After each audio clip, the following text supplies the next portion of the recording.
Join us, but I want to pay a special thanks to the people of New Orleans who showed me the true meaning of grace and courage during Katrina. I went to the Astrodome shortly thereafter just to help in some way, and the reason I flew down there is because I was so angry. I was angry at federal inaction to a known problem. And that is why I'm angry today, as I sit here, at the Bush administration's failure and inaction on energy. We do not agree with our Republican colleagues that the Bush administration has done a heck of a job on energy.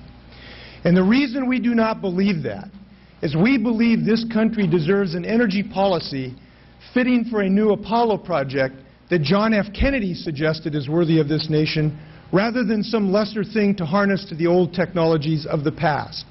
We are here to say that if we raise our sights like Kennedy did, we will put our intellectual fervor in a place that can solve this problem, which is technological innovation. And we're the folks who are saying we need a little more Kennedy right now and a little bit less Bush.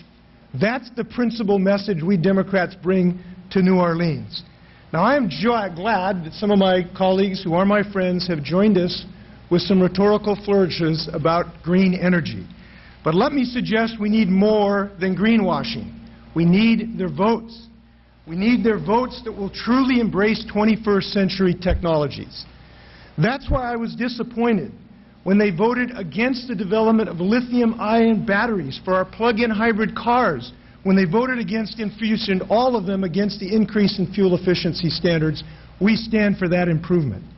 I was disappointed when they voted against growing wind and solar energy, when they voted against a renewable energy standard to have 10% at least of our energy from clean sources. We Democrats stand for that improvement.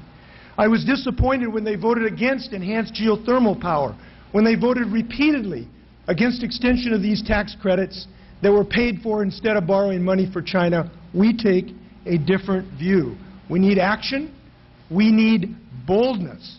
We should embrace the optimism of new technologies, not just the pessimism of 19th century oil alone. We should embrace the promise of science rather than electoral advantage. And I agree with T. Boone Pickens when he says we cannot drill our way out of this problem. Now, the question isn't not whether we drill, it's where we drill. We know we're going to be drilling for the foreseeable future, awaiting the development of these technologies. But we are saying you should drill first in the places that are least and safe to drill before exposing us to the environmental challenges off of our shore. And let me just make one geological fact we haven't mentioned. We could drill in Mount Rushmore. We could drill in Yellowstone National Park. We could drill in the south lawn of the White House. But we'll still only have 3% of the oil reserves of the world, and we use 25% of the world's oil. We need to start embracing the only true infinite energy source we have in America, and that is our intellectual talent. We have got to stop being so fixated looking below our feet and start looking above our shoulders. And the Democratic approach is to have optimism in the intellectual talent and creative ability of Americans, just like we had in the 1960s in the space race, because the future of the planet depends upon it. If we use all of our oil, we will cook this planet. And we need a new source of energy to reduce the price of fuel. And I'll tell you why we need this. It's not just an environmental reason. The fact is until we have a choice of fuel for our cars, we will be slave to the people who really have the oil, which are the Saudi Arabians. I look for the day when we're free from that addiction.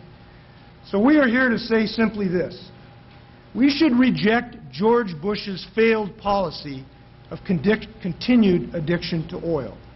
We should embrace an American destiny, which is to lead the world to a clean energy solution where we can grow green-collar jobs like the Austria Solar Thermal Company in Florida, the Enerdell lithium-ion battery in Indianapolis, the Ultrarock geothermal company in Seattle. That's where we're going to grow millions of jobs. That's how we're going to build our economy. That's how we're going to lead the world. So I believe together, and I look for the word of the day where we are together on this. Maybe it'll be after January 20 when Barack Obama is President of the United States. Maybe that'll help a little bit. But when we do that, We will launch this new Apollo energy project. We will realize this great destiny of this nation. And in a tribute to our gracious host, Tulane University, whose mascot is the green wave, let me say that Democrats stand for a green wave of green-collar jobs for a new clean energy future of this country. Thank you very much, and let's go get it.